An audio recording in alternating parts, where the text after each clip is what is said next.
Now that I have a little free time and an entirely separate bedroom, I can talk about catch up. Basically, I have to do. I talk about outreach on the 5th, the IUGA on the 6th, a school on the 7th.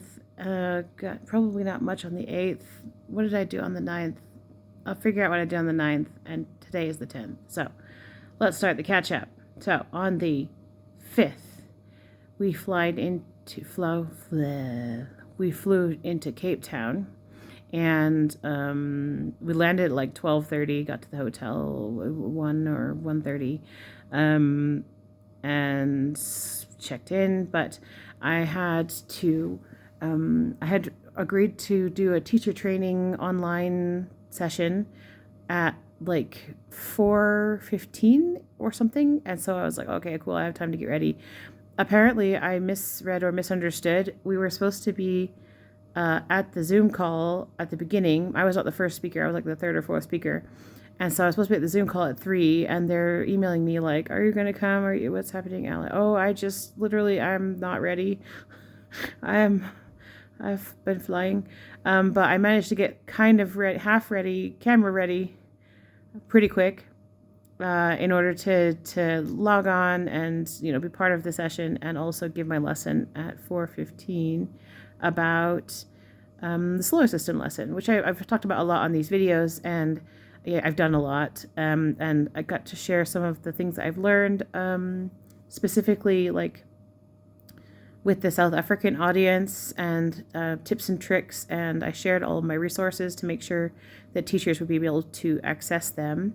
But apparently in the 4th grade and 6th grade curriculum, they learn about sort of the Earth's rotation and the moon, but they also learn about the solar system. And I don't know if we do this in the Netherlands, because like my kids have never told me this, but also maybe they don't think it's important to tell me because I already know this stuff. I don't know. But so this is like, I'm hoping a good method to help the teachers be able to teach about the solar system and rotation and things better by having the lesson where they can spin around and be silly with the students.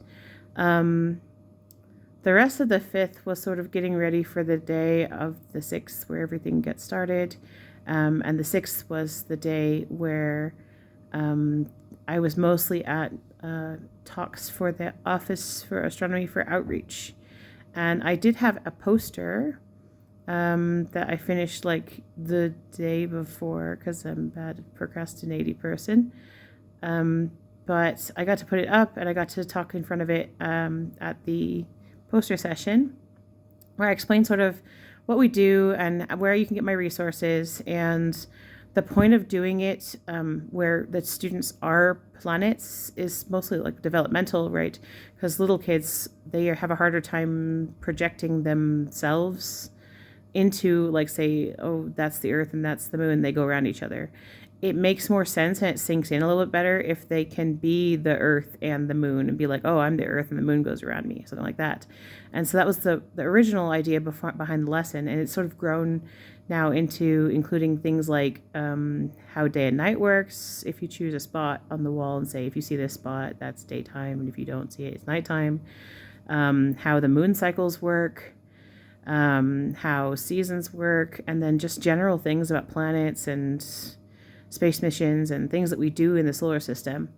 And for me, I mean, obviously I'm used to being sort of hyper and passionate, but I'm hoping that that kind of information can pass off to teachers as well, where they can teach this lesson and get some interest and some excitement going in their class with the students.